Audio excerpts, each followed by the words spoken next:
Hello friends, hope you are good at your home with your families. I am Ritik Pal and I welcome you to our channel Conceptualizing Studies where we help building up your concepts which make your studies simpler. तो जैसे कि हमको पता है कि अभी JEE mains और NEET postpone हो चुके हैं। जो जेई मेंस है वो 1 to 6 सितंबर के बीच में शेड्यूल किया गया है और जो नीट है वो 13 सितंबर को शेड्यूल किया गया है। तो अभी हमारे पास जेई मेंस और नीट के लिए अप्रॉक्स 35 to 45 डेज बचे हैं। इन 35 to 45 डेज़ के अंदर हम हमारा स्कोर काफ़ी ज़्यादा बूस्ट कर सकते हैं। तो उसी लिए हमने यहाँ पर आपके लिए एक वीडियो सीरीज स्टार्ट की है जिसमें हम क्या करेंगे, रोज़ आपके साथ में प्रीवियस ईयर पेपर्स डिस्कस करेंगे, उनका एनालिसिस देखेंगे, कौन से टॉपिक्स इंपॉर्टेंट है, कौन से टॉपिक्स से आपका स्कोर ज़्यादा बूस्ट हो सकता है, कौन से क्वेश्चंस जो ज़्यादा फ्रीक्वेंटली आ रहे हैं उनके पैटर्न जो है उस पैटर्न के क्वेश्चंस हम यहाँ पे आपके साथ डिस्कस करेंगे। कुछ इंपॉर्टेंट टॉपिक्स जिसके बेसिस पे क्वेश्चंस आ रहे हैं उन्हें भी यहाँ पे डिस्कस करेंगे जिससे आपके स्कोर को बूस्ट करने में काफ़ी ज़्यादा हेल्प हो सकती है। अगर आप ये वीडियोस रोज़ 30 to 40 मिनट्स अगर दे दें इन वीडियोस को तो आपका स्कोर काफ़ी ज़्यादा बूस्ट हो सकता है। तो आज हम क्या करेंगे, आज हम एक ये इंट्रोडक्टिव वीडियो है जिसके अंदर हम जेईई मेंस 2020 के फिज़िक्स का पेपर को डिस्कस करेंगे, फिज़िक्स के पेपर का एनालिसिस करेंगे। 7 to 9 जनवरी के बीच में जेईई मेंस कंडक्ट किया गया था जनवरी में। तो उसमें मॉर्निंग और आफ्टरनून शिफ्ट को मिला के टोटल 6 पेपर्स थे। उन 6 पेपर्स का हमने फिज़िक्स का एनालिसिस निकाला है, फिज़िक्स के जो इंपॉर्टेंट टॉपिक्स थे जिनके क्वेश्चंस मोस्ट फ्रीक्वेंटली पूछे गए हैं, तो उसको अभी हम डिस्कस करेंगे यहाँ पे। वैसे जो जेईई मेंस और नीट की प्रिपरेशन कर रहे होते हैं उनको ये टॉपिक्स अधिकतर पता ही होते हैं कि ये वाले टॉपिक्स इंपॉर्टेंट होते हैं, लेकिन अभी हम फैक्चुअल बात करेंगे कि ये क्वेश्चंस पेपर में आए हैं, इस टॉपिक्स पे क्वेश्चंस पेपर में आए हैं, तो आपको उन टॉपिक्स के ऊपर और ज़्यादा फोकस करना है जिससे उस टाइप के क्वेश्चन अगर पेपर में आए तो आप उसको दोबारा से अटेम्प्ट कर सकते हैं। तो सबसे पहले जो इम्पोर्टेंट टॉपिक होता है वो है रोटेशन। जो एक्सपेक्टेड होता है वही रोटेशन बहुत इंपॉर्टेंट टॉपिक कहा जाता है, उसके क्वेश्चंस आते भी हैं। इस बार जेईई मेंस में काफ़ी इंपॉर्टेंट टॉपिक रहा है, 2 से 3 क्वेश्चन ऑन एन एवरेज पूछे गए हैं। 2 से 3 क्वेश्चन हर पेपर में आ रहे हैं सिर्फ रोटेशन वाले टॉपिक से। तो ये अगर 25 क्वेश्चंस में से 2 से 3 क्वेश्चन अगर पूछे जाएं तो काफ़ी ज़्यादा इंपॉर्टेंट टॉपिक हो जाता है। जिसमें सबसे ज़्यादा इंपॉर्टेंट जो टॉपिक है वो है सेंटर ऑफ मास और moment of inertia. Centre of mass और मोमेंट ऑफ इनर्शिया के क्वेश्चन हर पेपर में पूछे गए हैं। मतलब सेंटर ऑफ मास के तो हर पेपर में पूछे गए और सेंटर ऑफ मास कहीं पे स्किप हो जाता है तो वहाँ पे मोमेंट ऑफ इनर्शिया के क्वेश्चन पूछे गए। तो वो 2 टॉपिक्स अगर आप कवर कर ले तो आप आसानी से 1 या 2 क्वेश्चन तो उसके कर ही सकते हैं। उसके बाद जो दूसरे इंपॉर्टेंट टॉपिक है वो है उसके अंदर कई बार एंगुलर मोमेंटम पे क्वेश्चन आ जाता है, कई बार काइनेटिक एनर्जी के ऊपर क्वेश्चन आ जाता है, कई बार पुली ब्लॉक सिस्टम आ जाता है, मैसिव पुली वाला। तो उस तरह के क्वेश्चंस काफ़ी ज़्यादा इंपॉर्टेंट हो जाते हैं, जिसमें से सेंटर ऑफ मास तो बहुत इजी टॉपिक में कंसिडर किया जा सकता है जिसके क्वेश्चंस भी इजी आते हैं। आप सिंपल लॉजिक और फॉर्मूला बेस पे उसको कर सकते हैं। मोमेंट ऑफ इनर्शिया का क्वेश्चन अगर आपने parallel axis theorem, perpendicular axis theorem अगर लगाते सीखिए तो उसके क्वेश्चंस भी आसानी से हो जाएंगे। तो सबसे पहले रोटेशन हो गया। देन उसके बाद जो सेकंड टॉपिक है वो है थर्मल फिजिक्स। थर्मल फिजिक्स के अंदर 2-3 पार्ट कवर हो गए। पहला पार्ट तो जो स्टेट्स ऑफ मैटर टाइप का पार्ट होता है, फिर उसके बाद हीट ट्रांसफर वाला, टेम्परेचर के ऊपर बेस्ड और थर्मोडायनेमिक्स। तो ये पूरा जो पार्ट है वो पूरा मैंने थर्मल फिजिक्स के अंदर रखा है। इसके हर साल हर पेपर में ऑन एन एवरेज 3 क्वेश्चन पूछे गए हैं। 2 से 4 क्वेश्चन, कई पेपर में 4 क्वेश्चन आए हैं और कुछ 1-2 पेपर में 2 क्वेश्चन भी आए हैं। ऑन एन एवरेज 3 क्वेश्चन तो इसके पूछे ही गए हैं। तो 3 क्वेश्चन भी आना बहुत अच्छी बात है। तो अगर 3 क्वेश्चन आ रहे थर्मल फिजिक्स से तो ये इंपॉर्टेंट टॉपिक हो जाता है। जिसके अंदर और किस टॉपिक के क्वेश्चंस आते हैं, तो थर्मल फिजिक्स में जो सबसे इंपॉर्टेंट टॉपिक रहा है वो CP/CV का रेशियो। ऑलमोस्ट हर पेपर में उसका क्वेश्चन आया है, CP/CV का रेशियो, जो गैसेज वाला टॉपिक होता है जिसके अंदर मोनोएटॉमिक गैस, डायटॉमिक गैस, उनके CP/CV का रेशियो दिया जाता है। फिर उस CP/CV के रेशियो को दूसरी क्वांटिटी से कंपेयर किया जाता है, mean time, free time, average time, वो जो उससे रिलेट किया जाता है। उसका एक क्वेश्चन तो हर पेपर में आ ही रहा है। उसके बाद जो दूसरे इंपॉर्टेंट टॉपिक्स हो जाते हैं, कार्नोट इंजन के ऊपर क्वेश्चन आ रहा है, कार्नोट साइकिल के ऊपर, उसकी एफिशिएंसी वगैरह से रिलेटेड क्वेश्चन और उसके हीट ट्रांसफर के फिनोमेना से। देन उसके बाद में साइक्लिक प्रोसेसेस के ऊपर क्वेश्चन आ रहा है, ग्राफ बना के डायरेक्ट पूछ लिया जाता है, पीवी का ग्राफ देके वीटीए ग्राफ पूछ लिया जाता है। तो उस तरह के क्वेश्चंस भी इंपॉर्टेंट हो जाते हैं। तो वो वाला टॉपिक भी आप मतलब इजी टॉपिक है और उसको आप कवर कर सकते हैं। देन जो थर्ड इंपॉर्टेंट टॉपिक है एज यूजुअल इलेक्ट्रोस्टैट्स। इलेक्ट्रोस्टैट्स काफ़ी ज़्यादा इंपॉर्टेंट टॉपिक, इसका भी इस साल 2 से 3 क्वेश्चन पूछे गए हैं on an average, her paper में 2 से 3 क्वेश्चन आए हैं। अब इलेक्ट्रोस्टैट्स जो है वो काफ़ी वास्ट टॉपिक है, बहुत सारी चीज़ें आ जाती है इसके अंदर। तो इसके अंदर जो दूसरे टॉपिक्स जो मतलब ज़्यादा फ्रीक्वेंट पूछे गए हैं वो पहला तो कैपेसिटर का है कि कैपेसिटर के ऊपर क्वेश्चन आ जाता है, कैपेसिटेंस ऑफ कैपेसिटर निकालने के लिए पूछ लिया जाता है या फिर कॉम्बिनेशन दे दिया जाता है तो उसका क्वेश्चन आ जाता है। कई बार फ्लक्स के क्वेश्चन आए हुए हैं कि एक सरफेस के थ्रू फ्लक्स निकालना है। कई बार डायरेक्ट इलेक्ट्रिक फील्ड निकालने को बोल दिया जाता है, इलेक्ट्रिक फील्ड चार्ज डिस्ट्रीब्यूशन दे दिया जाता है, उसे इलेक्ट्रिक फील्ड निकालने को बोला जाता है। और इसके टॉपिक्स दूसरे टॉपिक्स में मिक्स होकर ज़्यादा आते हैं, जैसे मैग्नेटिक फील्ड के अंदर इसका टॉपिक मिक्स होकर आता है, कई बार ड्यूल नेचर में इसका टॉपिक मिक्स होकर जाता है, एटॉमिक स्ट्रक्चर में मिक्स होकर जाता है। तो इसके टॉपिक्स दूसरे जगह पर और इम्पोर्टेंट हो जाते हैं। अगर सिर्फ इलेक्ट्रोस्टैट्स की बात करें तो उसमें से 2 या 3 क्वेश्चन आते ही हैं। तो इलेक्ट्रोस्टैट्स था ये। उसके बाद नेक्स्ट जो इंपॉर्टेंट टॉपिक है करंट इलेक्ट्रिसिटी। करंट इलेक्ट्रिसिटी के इस बार हर पेपर में ऑन एन एवरेज 2 क्वेश्चन पूछे गए, 1 से 3 क्वेश्चन पूछे गए, मतलब कुछ पेपर में 1 ही क्वेश्चन आया, कुछ पेपर में 3 क्वेश्चन तक के आए हुए हैं। ऑन एन एवरेज 2 क्वेश्चन पूछे गए हैं। करंट इलेक्ट्रिसिटी में से इंपॉर्टेंट टॉपिक सर्किट्स के ऊपर ही है, जो मेन इसमें इंपॉर्टेंट टॉपिक आता है वो सर्किट्स हैं। सिंपल सर्किट्स पूछे जाते हैं कई बार, जो आप आसानी से सॉल्व कर सकते हैं। कई बार सर्किट्स के अंदर डायोड मिला दिए जाते हैं, थोड़ा सा डिफिकल्ट करने के लिए क्वेश्चन उसके अंदर डायोड्स लगा दिए जाते हैं। अगर आपको डायोड्स के कंसेप्ट पता है कि फॉरवर्ड बायसिंग में क्या होता है, रिवर्स बायसिंग में क्या होता है, तो करंट का क्वेश्चन और ईजी हो जाता है। जो नॉर्मल सर्किट्स के क्वेश्चन होते हैं वो थोड़े ज़्यादा डिफिकल्ट हो जाते हैं, लेकिन अगर उसके अंदर डायोड लगा दिया जाए तो आपको सिर्फ उसको एज अ ओपन स्विच या as a close switch treat करना होता है, तो उससे क्वेश्चन और ईजी हो जाता है। तो करंट इलेक्ट्रिसिटी जो सबसे इंपॉर्टेंट टॉपिक वो सर्किट्स के ऊपर आता है। उसके अलावा जो दूसरे टॉपिक पूछे गए हैं वो कुछ कई बार पोटेंशियोमीटर में से पूछे गए हैं, मीटर बेस में से पूछे गए हैं, तो वो इंपॉर्टेंट टॉपिक हो जाते हैं। उसके अलावा तो पहला तो इसके अंदर इंपॉर्टेंट टॉपिक हो गया सर्किट्स। अगर आप सर्किट सॉल्व करना सीख सकते हैं तो इसमें स्कोर कर सकते हैं। नेक्स्ट आता है magnetic effect of current. Magnetic effect of current and magnetism. Magnetic effect of current और मैग्नेटिज्म काफ़ी इंपॉर्टेंट टॉपिक हो जाता है ये भी। इसमें से भी इस साल 2 क्वेश्चन ऑन एन एवरेज पूछे गए हैं हर पेपर में।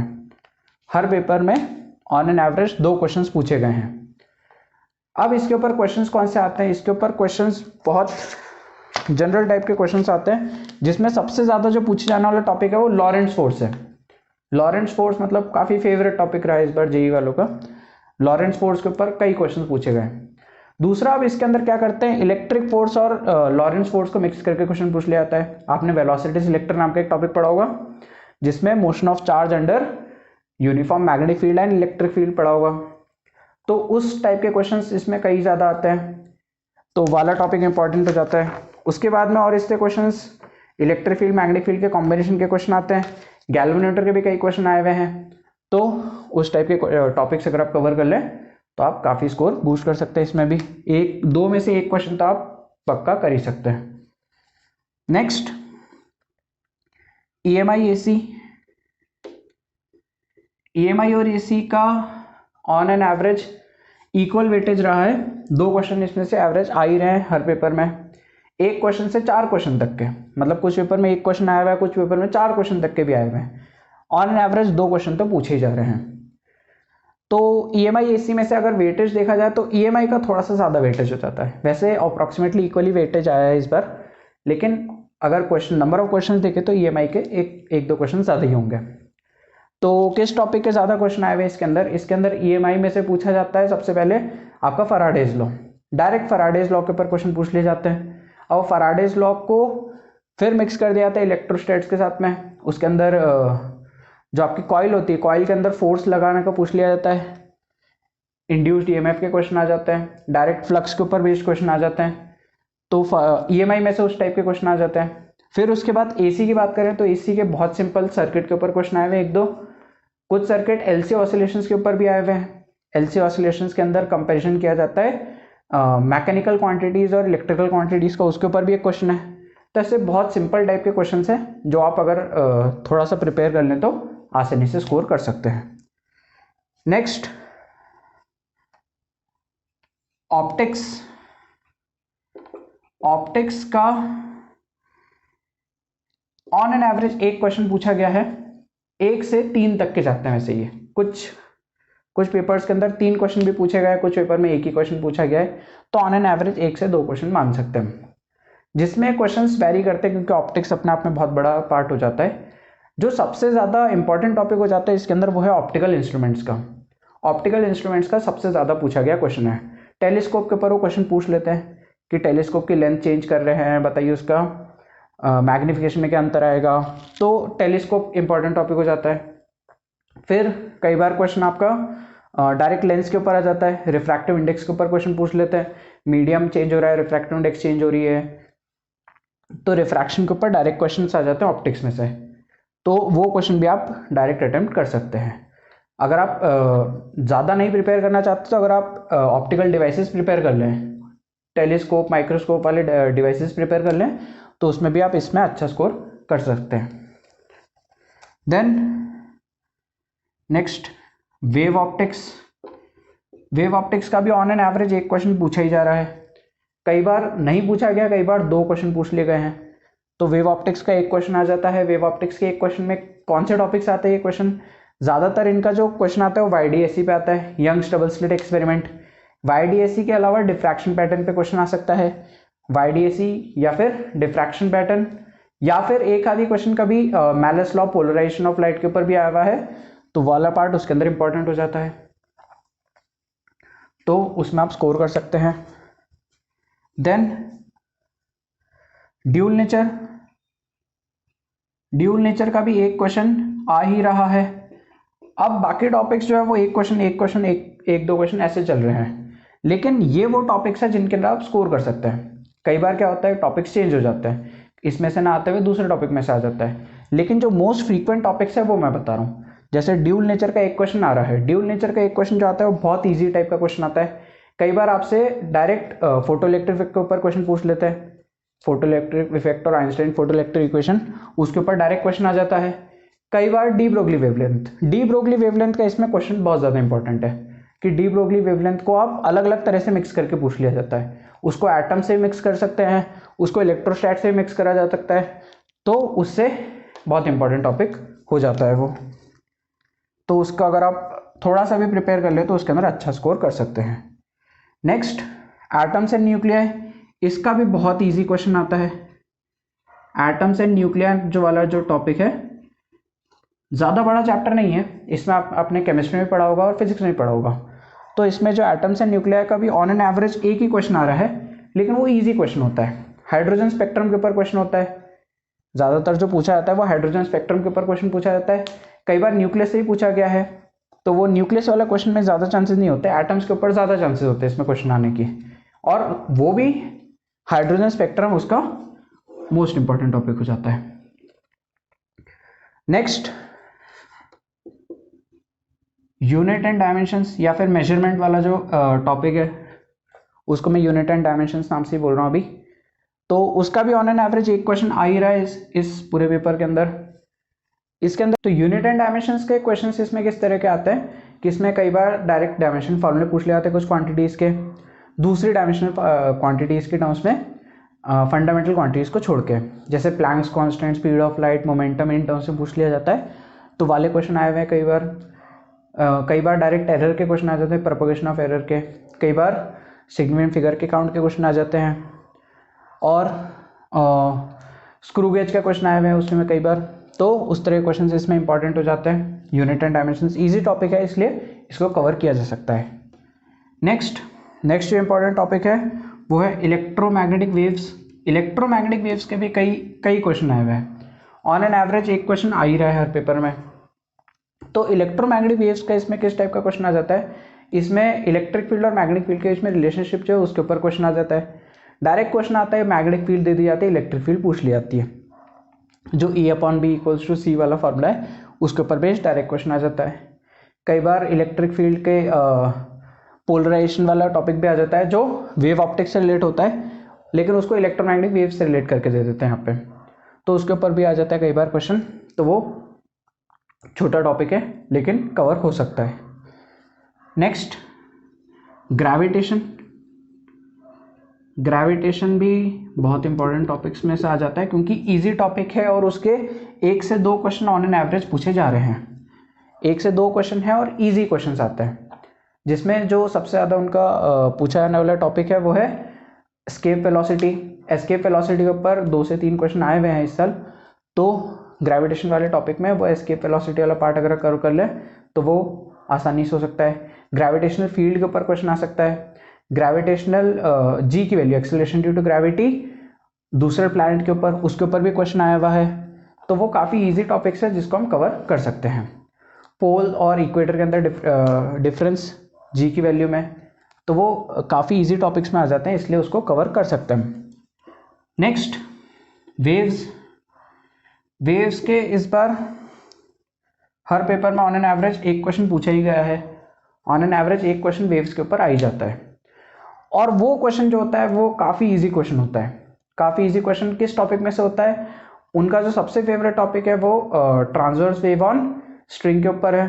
स्ट्रिंग के ऊपर जो वेव्स आती है उसमें टेंशन के ऊपर डिपेंडेंस और जो भी फैक्टर्स के ऊपर डिपेंडेंस होता है उसके ऊपर डायरेक्ट क्वेश्चन पूछ लिया जाता है।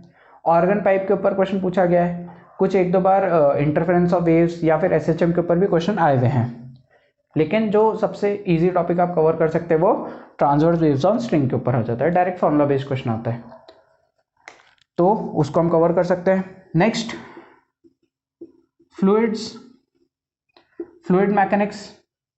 इसका ऑन एन एवरेज 1 क्वेश्चन आया हुआ है। इसमें तीनों पार्ट इंक्लूड हो गए, जिसमें एक प्रेशर वाला पार्ट आता है, पास्कल्स लॉ और आर्किमिडीज प्रिंसिपल वाला पार्ट आता है। देन फ्लूइड मैकेनिक्स का एक पार्ट आता है जिसके अंदर Bernoulli's theorem, equation of continuity, वो सब आ जाता है। उसके बाद जो थर्ड पार्ट है वो सरफेस टेंशन का है। तो हर बार मतलब एक क्वेश्चन इस तरह से पूछा गया है। एक बार कई बार मतलब डायरेक्ट प्रेशर और फोर्स के ऊपर क्वेश्चन पूछ लिया गया, फ्लूइड कितना फोर्स लगा रहा है, कितना प्रेशर लगा रहा है, उसके ऊपर डायरेक्ट क्वेश्चन आया हुआ है। कुछ question direct surface tension, surface energy के ऊपर आए हुए हैं, तो वो वाला भी क्वेश्चन इंपॉर्टेंट हो सकता है अगर आप उसको कवर कर सके तो।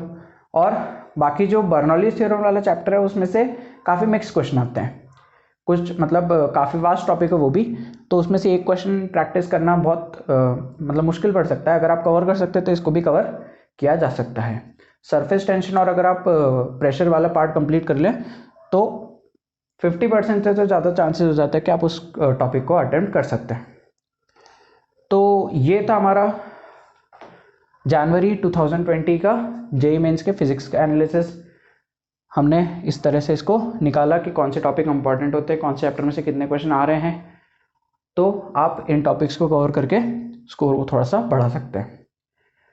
तो हम एक एक करके कुछ टॉपिक्स जो ज़्यादा इंपॉर्टेंट है उनको डिस्कस भी करेंगे। जो टॉपिक्स इजी हैं और उनके क्वेश्चंस आ रहे हैं रिपीटेडली, हम उन टॉपिक्स को कवर भी करेंगे, और जो क्वेश्चंस आपके लिए इंपॉर्टेंट होंगे उनको भी डिस्कस करेंगे यहाँ पे। तो इस वीडियो के लिए इतना ही। होप आपको वीडियो पसंद आया होगा। आप वीडियो को लाइक करें, शेयर करें अपने फ्रेंड्स के साथ, सब्सक्राइब कीजिए हमारे चैनल को। आपका कोई अगर पुराना वीडियो अगर छूट गया हो, आपको कोई पुराना टॉपिक्स रिवाइज करना हो तो आप चैनल पे जाके देख सकते हैं। So it's time to take leave. Take care of yourself and your families. Thank you.